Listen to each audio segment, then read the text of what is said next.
Tonight on Evening, she's coached Sean Connery and Dustin Hoffman, but her toughest challenge is teaching Milli Vanilli to sing.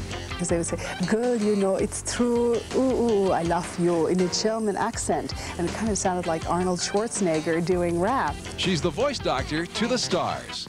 Then, victims of rape are fighting back. I am worth protecting. And having to remember that, you know, was really empowering. Seattle women conquer their fears through a full-force course in self-defense.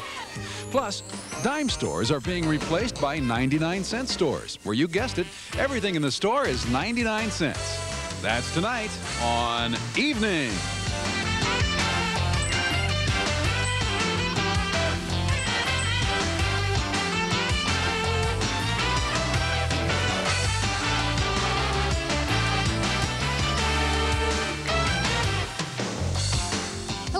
Welcome to Evening from Saltwater State Park here in Des Moines, where you can see the snow is quickly melting away. Hi everyone, I'm Penny Legate and Brian Tracy is on special assignment. Well, they call her the First Lady of Speech, and in Hollywood there would certainly be no argument at all with that title. Her real name is Dr. Lillian Glass, and as Enrique Cerna tells us, she's made her mark by helping the rich and famous learn how to say it right. The way we speak says it all. Actor Sean Connery calls her a godsend. Deaf actress Marlee Matlin went to her when she decided to speak publicly for the first time. And now she's coaching Milli Vanilli as they try to prove to the world that they really can sing. What I do is I teach people the mechanics of how to breathe right, how to coordinate their breathing and their talking, how to have good tones. Dr. Lillian Glass is a speech pathologist, but around Hollywood she's known as the voice doctor to the stars. Her clients range from actors, you want to tell me about it? to singers and political figures. Oh, who was the first celebrity client that you ever had? Hervé Villechaize. The planes. And actually, he can really sound differently.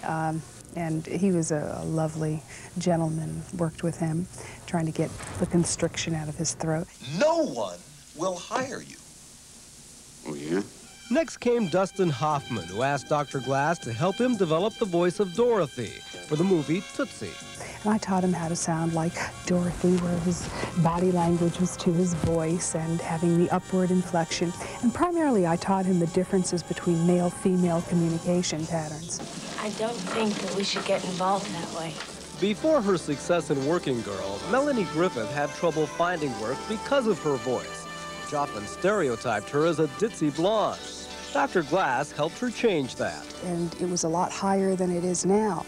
And I encouraged her and gave her a lot of emotional support and told her, look, you're going to make it. Just take your time, and it's who you are, but just present yourself better. You have this great voice, but use it to your advantage. They would love to get their hands on us. All my failings were preparations for meeting you.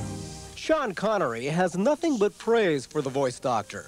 The actor worked with her to strengthen his voice after surgery on his vocal cords. Worked on getting him to not fry his voice like that. Because if you recall the early James Bond movies, it was Bond, James Bond. And now it's, hello, how are you? Yes, I'm Sean Connery.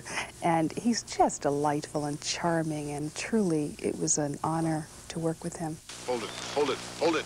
But of all the stars she's worked with, Lillian Glass says her most rewarding experience has been with deaf actress Marlee Matlin.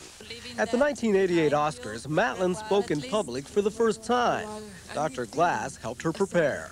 I'm working hard at developing films. And if you recall listening or watching the Oscars, when she spoke, she was enunciated very clearly. Her R sounds were perfect, and many people thought, is she really deaf? Is she pretending she sounded so good?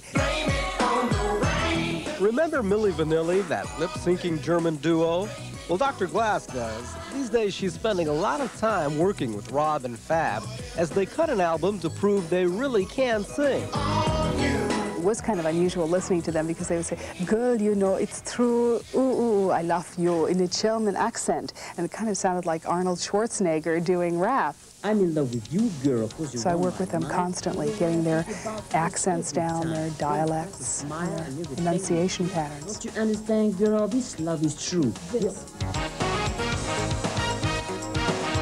So with all of these different experiences, this voice doctor to the stars can say this much for certain.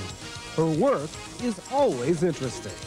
I've been quite blessed to have worked with so many of these people that you mentioned one-on-one, and to meet them and to really get to know them as people.